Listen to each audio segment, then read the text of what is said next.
On any given day, trucks begin to line up on Bay Head Road in Durban. They're to collect or drop off containers at Transnet's container terminal for export. A round trip used to take them 90 minutes, but not anymore. And delays are killing the transport business, says 𝗀𝗵𝗶𝘀, chairperson of the Harbour Carriers Association. Can you give us an idea of these specific delays? The truck could stand in there for 6 hours on a good day, 12 hours, 15 hours, 18 hours, 24 hours, and sometimes even 36 hours. It's all about the boxes, getting these containers on or off the ships as quickly as possible and out of the harbour. But that's where things can go horribly wrong. And at almost every one of our ports it has. Low productivity has meant ships languish out at sea for days, waiting for a berth in the port, while trucks idle for hours and their drivers just wait, with no access to ablutions. On a good day, if you have to stand in the terminal and say you are waiting for 6 hours or 10 hours, you're looking at about 5 or 6 million. On a bad day, it can go up to 10 million. So it's a huge loss to the economy. And the losses for the shipping lines are even bigger. Captain Sarno, chairman of MSC, estimates they have 3 ships per day in our ports, and each vessel is delayed by an average of 3 days. The cost is $30,000 per day. We have lost something like $10 million. $10 million. I mean, that is unbelievable. Over what period? In 6 months. He has diagnosed exactly what is wrong with the ports, and it starts, he says, with leadership. Today we have an acting CEO of the terminal, an acting group CEO, an acting operation manager, an acting. We have all acting, and the result is that nobody is doing anything. Even the basics, spares like tires and oil, weren't available for these straddle carriers that move containers around. So many lay broken outside the maintenance bays. And for years, the captain says he's been asking for more skilled workers, called gangs, by the industry. Because even if now these 14 gangs come, there are not enough straddle carriers. So they have no machinery. Peter Besnard represents 114 shipping lines and their agents. By mid-year, they were so desperate they wrote to President 𝗀𝗵𝗶𝘀 asking for urgent intervention at our ports. Peter, why did you take this extreme step of communicating with the President? Every meeting we went to, we've been shown projections of what they were going to do, how they were going to do it, but we never got any further. Now the shipping lines are considering a surcharge of around $500 on every container they deliver. I warn the people in charge, the President 𝗀𝗵𝗶𝘀, that to pay attention, because if is not done something now, yesterday, not tomorrow, this implementation of a concession surcharge will be on. But the President may be listening, and in August, Michelle Phillips, who spent years at a senior level in the ports, became the acting chief executive. From research we've done and people that we've spoken to, you've got a massive hurdle to jump. Yes. And it's not an impossible hurdle. Now, looking at it, Michelle, what is it? Is it infrastructure and equipment, inefficient port workers, pathetic management, bad maintenance? It is a mixture of a number of factors. When you think that you have cleared up one, something else happens. What is important is that we keep our eye on the total picture and that we try to pull these levers in the best possible way to ensure that we get out of the situation that we are in.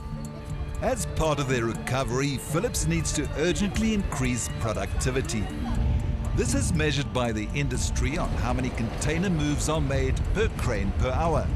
The more they do, the faster the ships can leave again. Other ports average around 24 moves an hour. Durban once managed that easily. Not anymore. Now down to a sad 17. Cape Town does around 18 and the port at 𝗀𝗁 a miserable 14 moves an hour. Even Mogadishu's port does better than that. Rate the current performance of the ports out of 10. 5. 5, you're giving yourself 5. Is that pushing it? It's not pushing it. I think that we have a situation. We are dealing with getting out of the situation. What are you aiming for? I think maybe come and see me in 18 months, and then we'll be at 10.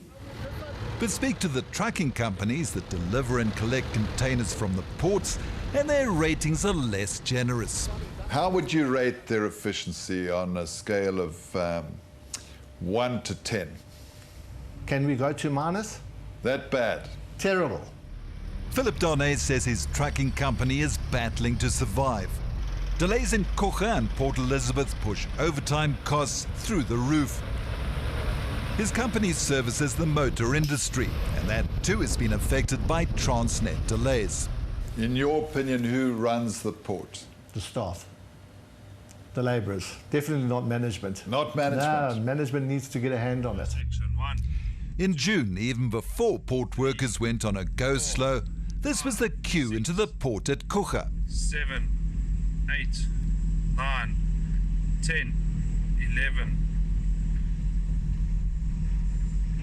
I'm not even going to count, there's so many trucks. The concern here, Michelle, is that the tail is wagging the dog, that the workers actually run the ports. I firmly believe that once people have what they need to be productive, it then enables myself, as well as the leadership below me, to manage performance in the way that it should be managed. Transnet says it has an appointment system to avoid congestion, and the trucks aren't using it. The truckers say they don't make their appointments because they can't get into the ports due to congestion, and they don't agree with the way the delays are measured by Transnet. The time that they measure is from the time that they let it in. All the vehicles are behind in the queue, but they only measure from the time it goes in the gate. So the trucks are spending 5 hours outside the gate, but they only measure from the time they let it in. The delays are having a knock-on effect across the board. Shipping companies can't afford to have their vessels out at sea for days on end, so they simply bypass our ports, and that's having a catastrophic impact on our exports and imports. Down in the Sundays River Valley, citrus is the lifeblood of the Eastern Cape. But this year, Transnet almost strangled it to death. Paul Murray is the chairman of Sundays River Citrus Company, a company owned by about 90 growers. It's company-ending stuff. If you're growing citrus and your market's the overseas markets, but you can't get your produce overseas, it ends that business. This season, they'd signed contracts around the world, from Russia to Canada to Sainsbury's in the UK. And normally what would happen is that the containers would be loaded and shipped within a week, 5-7 days. And this year, the wheels came off, completely came off. We had containers of fruit standing at the harbour for more than a month at a time. While the citrus waited at the port, workers at 𝗀𝗁, unhappy about a reduced performance bonus, went on a go slow. That meant congestion at 𝗀𝗁, but Port Elizabeth couldn't cope either. It had only one working crane, the other lay in a crumpled heap after blowing over last year. So Transnet sent a replacement from Durban. Yeah, you're describing a perfect storm almost. What really went wrong? I think positions filled with incompetent people. I'm sorry to say, but that's, I don't know how else I can describe it. How do you bring a crane to replace a broken crane, but the crane that you bring is broken? It's incompetence. The result was that ships skipped the ports to avoid costly delays. The fruit sat in refrigeration containers at the harbour at unsuitable temperatures, and Canadian customers had empty shelves for most of July. Fruit exporter Mark Jensen. We had programs that were for 23 containers a week for a retailer, arriving from beginning of July on a weekly basis till the end of July. And as a result of all of the delays, congestion, vessels skipping the ports, all 92 of those containers arrived simultaneously in the last week of July. Can you quantify the losses financially? I don't have the exact number right now, but what I can tell you in this valley, it amounts to hundreds of millions of rands. If you think this valley exports 20 million cartons, and if we only destroyed 10 rand a carton value, that's 200 million rand just from the top of my head. It's just gone, and you can never recover it. It's gone, it's done. The Citrus Growers Association, which represents this 20 billion rand industry, implored Minister Pravin Gordhan to intervene, and things have begun to improve, says CEO Justin Chadwick. From Transnet side, the acting CE keeps us abreast in terms of their action plan. And in terms of the workforce, it seems that they're getting things in place. Where we're still worried about is the equipment. Are you confident that you can do it? I'm a firm believer. I've been in this business, Derek, 20 for years. 20 years. In fact, this was not the worst that we have seen. What I'm going to say is that it requires patience. It requires commitment. How much patience when it's costing millions a day? It requires a bit of patience. It requires extreme commitment from all parties. And everybody in the system needs to own their responsibilities and do what needs to be done so that we can grow not just Transnet, the country. They say they have an action plan. I've heard that they've got an action plan, and I've seen the writing about it. You know, talk is cheap, money buys whiskey, isn't it? The government says grow the economy. The government saying, you know, there's all these fancy stimulus packages that they're coming up with to grow the economy. Just get back to basics. Just do your job properly in the port, and our private sector will grow the economy.